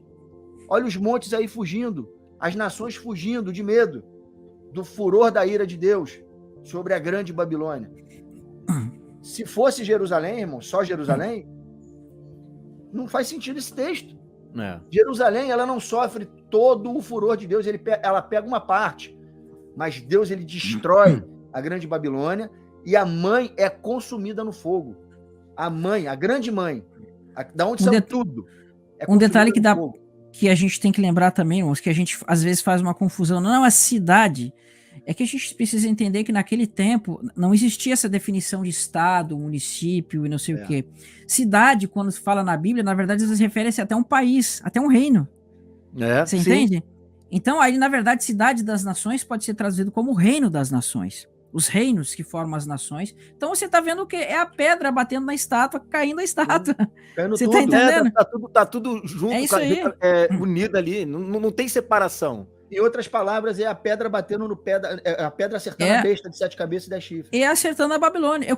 Posso ler um texto para vocês aqui, irmão? Pode. Presta atenção, vamos ler aqui. Em Isaías capítulo 34, verso 1. Olha que interessante. Chegai-vos, nações, para ouvir, e vós, povos, escutai, e ouça a terra e a sua plenitude, o mundo e tudo quanto produz. Porque a indignação do Senhor está contra todas as nações, e o seu furor contra todo o exército delas, e ele as destinou para destruição e para matança. E os seus mortos serão lançados fora, e os seus cadáveres sobre o mau cheiro, e o sangue deles o mundo se inundarão. Todo o exército do céu se dissolverá, uma relação lá com o 6º selo, né? E os céus se enrolarão como pergaminho, e todo o seu exército cairá, como cai a folha da vide e a folha da figueira. Porque a minha espada se embriagou nos céus, e eis que para exercer juízo desce sobre Edom, sobre o povo que destinei para destruição. E a espada do Senhor está cheia de sangue, engrossada como gordura de cordeiras e de bodes, e gordura de rins, de carneiros, porque o Senhor tem sacrifício em Bors e grande matança na terra de Edom. Olha o que vai dizer aqui. Os bois selvagens cairão com eles, e os novilhos com os touros, e as suas terras se embriagará no sangue, e o seu pó se tornará fértil como gordura, porque será o dia da vingança do Senhor, e o ano da retribuição da causa do Senhor. De Sião, perdão. De Sião. Exatamente. E os ribeiros de Edom se transformarão em piche, olha só. E o seu pó e enxofre, sua terra se tornará em piche ardente. Nem de noite. Olha o lago de fogo aí. Exatamente. Nem de dia, nem de noite se apagará, e subirá para sempre a sua fumaça, e de geração em geração será assolada. E para todo sempre ninguém passará por ela. Não é o mesmo contexto de Babilônia? E aqui você vê que esse contexto de Edom aqui, irmão, ele se torna em piche ardente. E piche é uma relação até com petróleo, se você for ver. É só você fazer e lá em relação. Apocalipse fala que Babilônia, a sua fumaça sobe para tudo sempre. E aqui fala também que Edom, a sua fumaça sobe para sempre. E aí você vê lá, que quando fala caiu a grande Babilônia e se tornou habitação de toda árvore, espírito imundo, você vai ver a descrição aqui. Que vai ser a habitação do que? Desses animais impuros, fala de árvores impuras, fala de uma série de coisas. Aí, como é que vai levar isso para Jerusalém, gente? Olha só, irmãos. Deus, ele, quando você, lá em Apocalipse 18, vê os povos, né, os mercadores sofrendo, chorando, porque a Babilônia estava sendo destruída, né, estava sendo alvejada, e acabando a negociação ali, o mercado, eles chorando por causa daquilo. Olha para Tiro e olha para Sidom, e vê, no mesmo contexto de época, quem foi a cidade de Tiro e de Sidom, o que eles faziam? Eles eram os mercadores da grande Babilônia, o coração da Babilônia era ali. Era ali que entrava e saía o dinheiro, a troca, o mercado. E agora, povos, línguas e nações vão trocar, fazer mercadorias entre si. Eles só vão fazer essa mercadoria porque estão marcados com a besta, né? Sim, isso que eu ia falar. Movidos pela tecnologia, pelo 666, que tudo isso está interligado, irmãos. Grande Babilônia, 666, povos, línguas e nações. Todo o sistema trabalha, pulsa a favor do 8º império, do 8º rei, que é o anticristo. Está tudo ligado. A tecnologia, a política, o comércio. Quando você vê, para comprar e para vender, é preciso a marca. Enquanto vai ter um povo na terra que vai depender completamente da palavra de Deus, da palavra de ordem de Deus. Por isso Jesus falou no deserto, quando ele estava no deserto, nem só de pão viverá o homem, mas de toda a palavra que sai da boca de Deus. Esse é o destino final da igreja, no tempo do fim. Viver de tudo aquilo que procede da palavra de ordem que sai da boca de Deus. É disso que nós viveremos, irmãos. Enquanto os outros povos estarão marcados pela besta, comendo e bebendo e se dando em casamento. Até que veio o fim. Você pode ver, por exemplo, lá na Babilônia, Nabucodonosor, quem não obedecesse adorar a imagem dele, né, tinha que adorar aquela imagem, né, ia ser morto. Né, ia ser morto. É a mesma coisa. Né? Todos terão que adorar a imagem da besta, um único Deus. Né? Daí que eu acho que vem aquela questão dele ir contra, né, a prostituta, não a prostituta em si, mas em alguns aspectos da doutrina dela, né, para poder reivindicar a adoração a si. E neste momento em que ele reivindica a adoração a si, lembra Nabucodonosor que pede a adoração para a estátua e quem não adorar é morto. Ou seja, é como o Pedro falou, uma vida totalmente independente de Deus. Ou então você adora a estátua e vai trabalhar, vai comer, vai viver a sua vida, né? Então tá tudo interligado. A adoração, a doutrina, a política, né? Por isso que tem rei, por isso que tem prostituta, né? Por isso que tem imagem. Todo o mundo, todo o sistema preso, né, à adoração ao anticristo. Eu vou pegar o gancho aí. Eu vou pegar esse gancho aí para depois passar a palavra para o Jael. Já vou tabelar para o Jael isso aí. Vou fazer o meio de campo aqui, para lançar para o meu garoto ali. É o seguinte. Você vê que tudo isso que o Igor falou, Cristo, ele dá uma advertência para as igrejas da Ásia Menor lá, para as 7 igrejas. Ele fala, ele usa Jezabel como uma prostituta. O espírito do anticristo estava ali enganando, dando comidas consagradas para o povo de Deus. Ele está abrindo a mensagem, irmãos, de Apocalipse para as 7 igrejas, a mensagem de Deus em Apocalipse, de Jesus em Apocalipse para as 7 igrejas, exortou elas naquele tempo e criou-se uma grande mensagem para a igreja do tempo do fim. E Deus, Jesus, através daquela conversa que ele está tendo ali com o João, ele está trazendo ícones do passado para trazer mensagens para o futuro. E aí já vai falar isso aí. Rico sou, estou enriquecido e de nada tenho falta. Não sabe que é miserável, pobre segue nu. O que a Babilônia achava? A Babilônia achava que não precisava, não tinha viúvo e que nada podia fazer mal a ela. Não é isso que a gente acabou de ler em Apocalipse 18? E Jesus está falando isso aí, não se acha isso não, hein? Senão você vai colher os flagelos dela. Você como igreja está igual a filha da Babilônia. É isso aí. Tá certo. Então, quando nós olhamos aí, irmãos, para Apocalipse 13, quando nós olhamos aí para Jezabel, nós precisamos entender isso. Por quê? Olha que interessante, as pessoas estão dizendo que Babilônia é Jerusalém, ok? Só que nós vamos ver que Jezabel, ela estava lá em Tiatira, né? Isso. A Jezabel. Então você vê que não é uma questão geográfica especificamente, mas fala de um contexto. Então Jezabel estava influenciando naquele contexto da Turquia. Por quê? Existia um contexto lá no passado, onde existia uma relação com uma mulher, talvez fosse uma cidade, uma igreja, qualquer coisa, que Deus utiliza aquele contexto daquela Jezabel para mostrar o fim. E o que nós estamos vendo no fim? É o comércio, irmãos. É o comércio que Jezabel vai estar fazendo nos últimos dias, ou seja, Babilônia. Irmãos, o tolerares ali Jezabel, eu entendo que é que as pessoas estão o quê? Compactuando com esse sistema que está aparecendo. E quando diz que ela fez com que os homens se prostituindo, comendo das comidas sacrificadas aos ídolos, irmãos, vamos imaginar que você está nos últimos dias e tudo que é vendido no mundo, tudo que é negociado, comidas e bebidas, são vendidas por meio da marca da besta. Então, quando diz que ela faz com que os servos de Deus se prostituam comendo as comidas sacrificadas aos ídolos, irmãos, é que essas pessoas, elas estão comendo daquilo que o sistema da besta está proporcionando. Então, tudo que as pessoas comprarem para comer e para beber é comida sacrificada aos ídolos. Toda a comida que vai estar sendo vendida em todos os mercados com a marca da besta, a pessoa tem que estar adorando a besta para poder comer. Você percebe? Então, é isso que está acontecendo. Eu entendo que vai haver um grande banco central, de alguma forma, representado nessa Babilônia, onde vai estar o sistema financeiro do mundo, esse mundo super capitalista, esse mundo super globalizado, que vai estar proporcionando a moeda do mundo e todo o dinheiro vai estar passando por isso. E quem não se participar desse sistema vai o quê? Ser pisado como uva pela Babilônia, por isso que ela vai estar lá com aquele cálice cheio de vinho, tomando o sangue dos santos. Por quê? Porque quem não participa do seu sistema vai morrer. Então eu vejo dessa forma, irmãos. Não sei se era isso que o irmão queria que eu falasse, ou era outra coisa. É esse contexto aí. Outra coisa interessante que a gente não abordou, mas eu gostaria de colocar, é a respeito do trono de Satanás estar na Turquia. Tá? Outra coisa interessante a gente falar. Porque é dito que, lá em Apocalipse 2, as 7 igrejas, que o trono de Satanás está na Turquia. Jesus sabe disso. Jesus sabe que é no norte. Ele vem de Nínive, mas ele assenta no norte. Muita gente fala que ele vai... Muita gente entende que ele vai reinar de Jerusalém, que ele vai governar de Jerusalém. Não é isso que a palavra de Deus diz. Ele vai em Jerusalém, ele vai colocar os pés dele lá, ele vai tomar metade da cidade, vai forçar as mulheres, é isso que está escrito.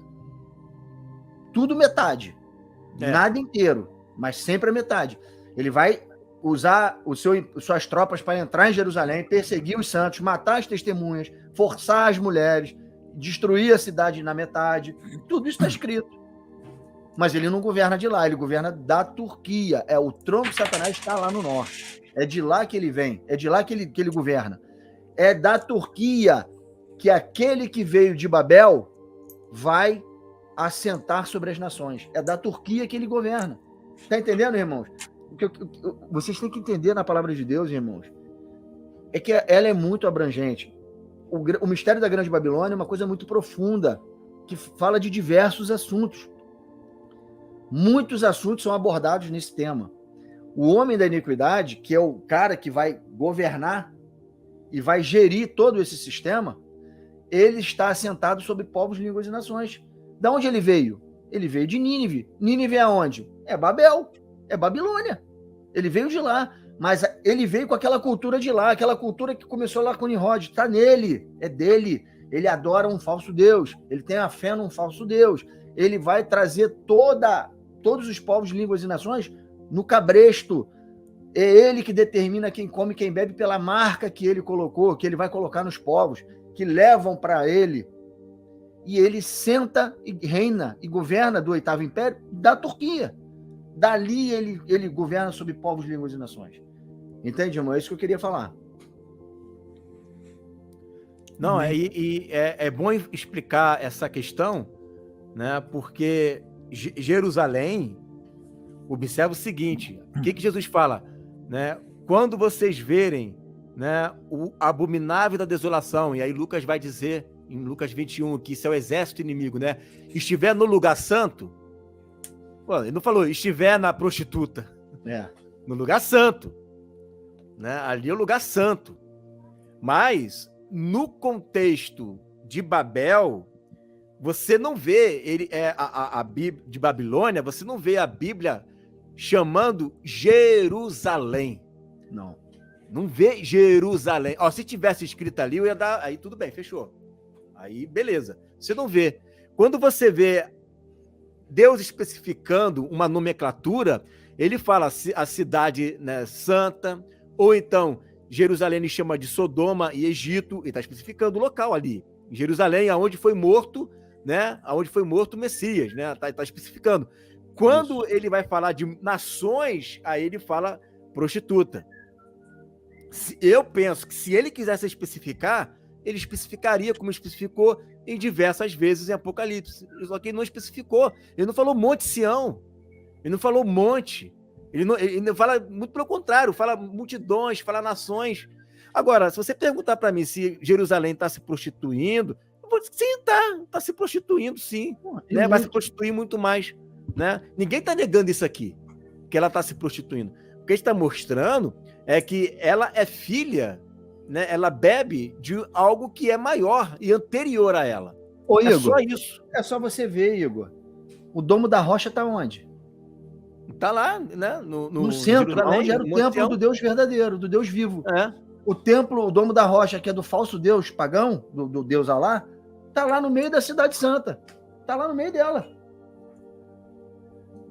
Exatamente. Eu acho que esse texto aqui é interessante, né?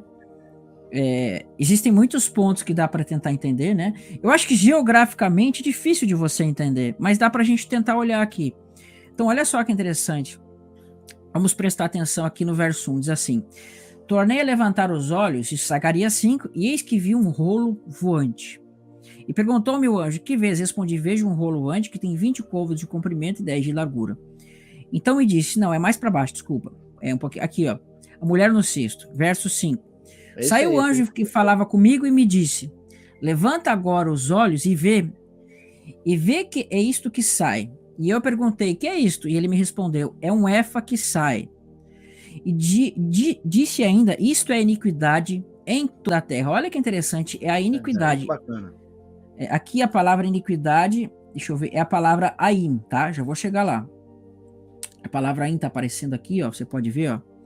Que significa literalmente olho. Já vou explicar isso aqui, tá? Isso. Iniquidade em toda a terra. Eis que foi levantada a tampa de chumbo e uma mulher estava sentado dentro do efa. Prosseguiu o anjo, isto é impiedade. Aqui a palavra já não é mais olho, se não me engano é impiedade mesmo, é rishá, né? Que daí significa perversidade. Tá? Já vamos explicar isso aqui. E lançou para o fundo do efa, sobre cuja boca pôs o peso de chumbo. Levantei os olhos e vi, eis que saíram duas mulheres, e havia um vento em suas asas, que eram como de cegonha. Levantaram o efa entre a terra e o céu. Então perguntei ao anjo que falava comigo, para onde levas o efa? Respondeu-me, para edificar aquela mulher uma casa na terra de Sinar. E estando acabada, ela será posta ali em seu próprio lugar. Olha que tremendo isso aqui, irmãos. Como eu falei aqui para os irmãos, aqui fala da iniquidade em toda a terra, tá? Só que a palavra iniquidade é a palavra aim, que significa olho. Então, mais literalmente traduzindo, a gente teria que este é o olho de toda a terra. É literalmente o que está dizendo no hebraico aqui, este é o olho da terra. Irmãos, Jesus ele fala assim, né, que se os nossos olhos forem bons, nosso corpo todo será luminoso. Quando você vai para, se não me engano, Levítico 25, vai dizer que existiam pessoas que tinham olhos bons e olhos ruins. Aqueles que tinham olhos ruins eram aquelas pessoas que, quando estava chegando o ano do jubileu, elas não queriam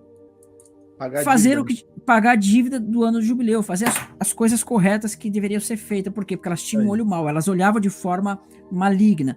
Então, ter um olho mau, na verdade, é um eufemismo no hebraico, uma figura de linguagem, para indicar pessoas que são avarentas, pessoas que são ruins, pessoas que são malignas, principalmente no contexto financeiro. Então aqui, quando fala de olho de toda a terra, você está vendo que está apontando para a questão da avareza da terra, para a questão da perversidade de toda a terra? É esta mulher, e aqui fala que ela está num éfa, né? Irmãos, o que é um éfa na Bíblia? O éfa é como se fosse uma panela, um pote, sei lá, qualquer coisa, que tinha uma tampa e ele trazia o quê? Uma medida. Então, o que nós estamos vendo? A medida desse éfa é essa mulher. Então, é como se essa mulher que representa, né, o olho, representa a iniquidade, ela fosse a medida cheia deste éfa. Por quê? Porque é como se representasse que a medida da terra, a medida destes povos, a medida da iniquidade do mundo está cheia. Percebe? E para onde é que está sendo levado isso? E esta foi levada, né? Eis que foi levantada uma tampa de chumbo. Irmãos, onde é que nós vemos uma tampa? No propiciatório. Você percebe que dentro da Arca da Aliança existe a lei de Deus, que é a relação daquilo que é para fazer a vontade de Deus, só que dentro desta tampa está o quê? Está a impiedade, está a iniquidade. É como se fosse uma Arca da Aliança ao contrário. A Arca da Aliança da impiedade. Eis que ao invés de ser de ouro, é de chumbo. Exatamente. E eis que foi levantada a tampa de chumbo e uma mulher estava sentado dentro do éfa. E prosseguiu o anjo, isto é impiedade, e lançou para o fundo do éfa, sobre cuja boca pôs o peso de chumbo. Levantei os olhos e vi, eis que saíram duas mulheres. Na Arca da Aliança existiam 2 querubins, né? Aqui você vê 2 mulheres. E havia um vento nas suas asas, que eram como de cegonha, levantaram o éfa entre a terra e o céu. Irmãos, olha que tremendo. Lá em Apocalipse 2, nós vimos que a mulher, ela está sendo levada para o deserto com as asas da grande águia. E a gente sabe que aquelas asas da grande águia é uma referência ao que? A 2 testemunhas, a Moisés e Elias, a Moisés e Arão. A gente vê que Israel saiu do Egito e foi para o deserto por meio das asas da grande águia, uma referência a Moisés e Arão, sinais e tudo mais. E aqui está acontecendo a mesma coisa. Esta mulher, ela está sendo levada para o Egito para se edificar uma casa. Para o Egito não, para a terra de Sinar, para ser edificada uma casa para lá, para ela. Eu, particularmente, irmão, vejo que isso aqui é como se fosse o trabalho com falsos prodígios, falsos milagres, falsos profetas de edificação dessa casa. Minha interpretação, ok? E levantar o éfa entre a terra e o céu. Então perguntei ao anjo que falava comigo, para onde levas o éfa? Levaram o éfa? Respondeu, para edificarem aquela mulher uma casa na terra de Sinar. Irmão, onde é que é a terra de Sinar? É na Babilônia que nós temos hoje. Babilônia. É na própria Babilônia, é na própria lugar onde ficava o Éden. Então, onde é que Nimrod edificou a Babilônia? Lá na terra de Sinar. Isso aqui, irmão, é muito interessante. Por quê? Porque aqui no contexto de Zacarias, o povo estava saindo já praticamente da Babilônia. E Deus já estava profetizando que Babilônia, de alguma forma, seria edificada novamente. E estando acabada, ela será posta ali em seu próprio lugar. Irmãos, aqui para mim, isso é uma representação do contexto do fim. Aparentemente, para mim, parece que Deus está mostrando um contexto geográfico na terra de Sinar, que de alguma forma vai estar ligado à própria Babilônia nos últimos dias, né? Eu vejo dessa forma, e ela vai estar sendo colocada ali como sendo a impiedade de toda a terra, como sendo o olho no sentido financeiro do mundo, entende?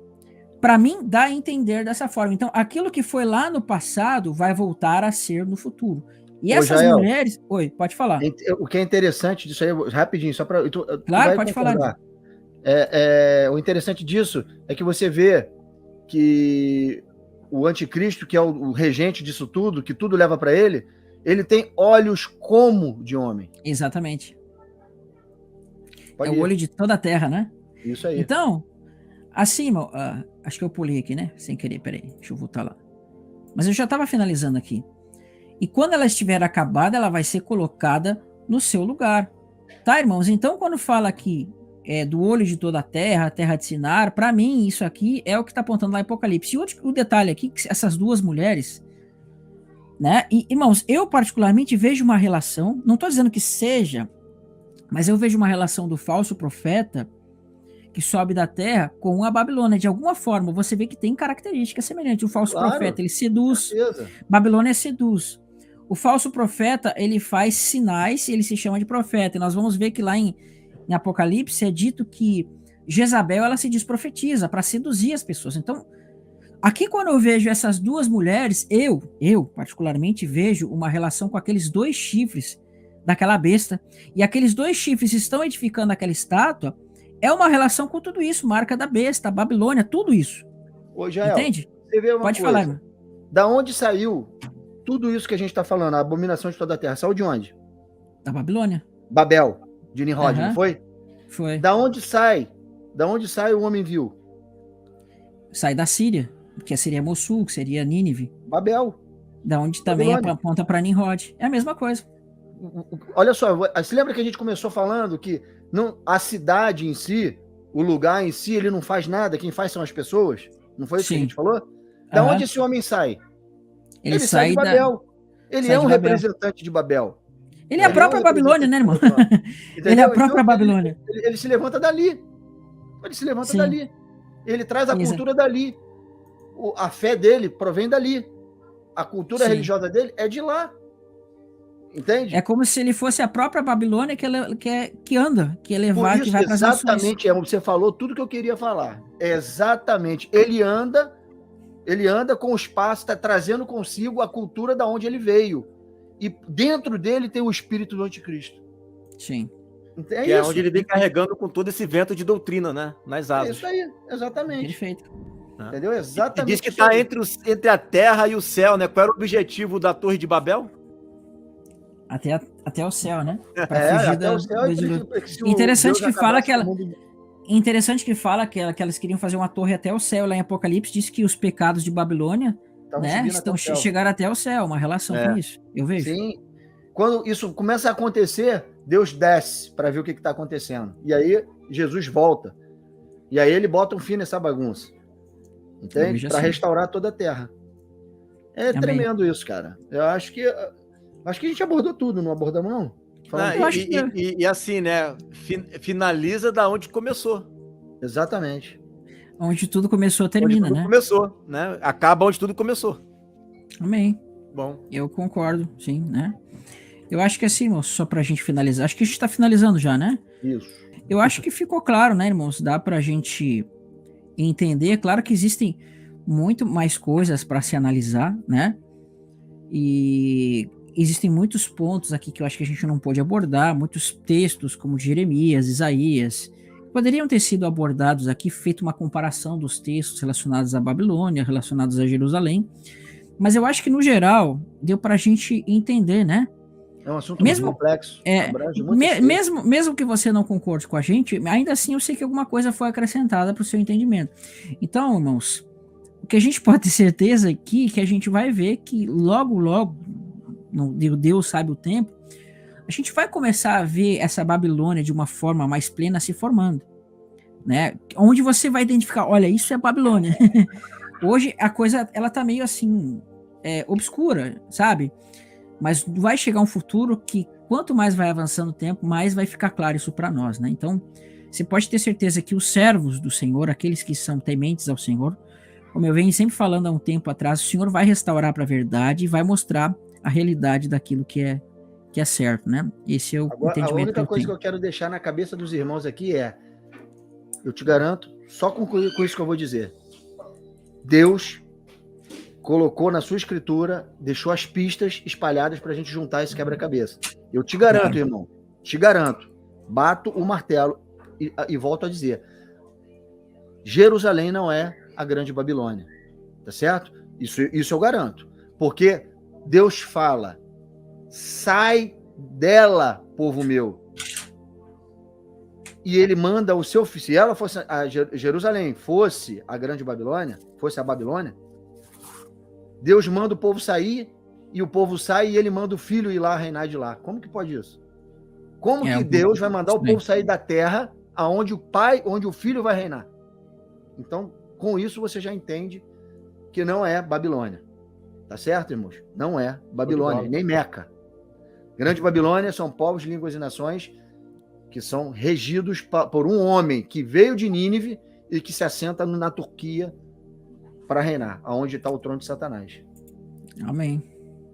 Certo? Amém, irmãos. É isso aí. Finalizou? Então, Olha só, irmãos, não esquece de verificar a inscrição no canal Venha Teu Reino, no canal Reino de Deus e no canal ID. Quem é do canal ID, quem é do canal Venha Teu Reino, vai lá no canal do irmão Jael e se inscreve lá e vice-versa. Quem é de lá, vem para cá também. Amém. Conteúdos aí que edificam a vida. Se você gostou, compartilha essa live aí, compartilha o conhecimento. E é isso. Até o próximo estudo aí.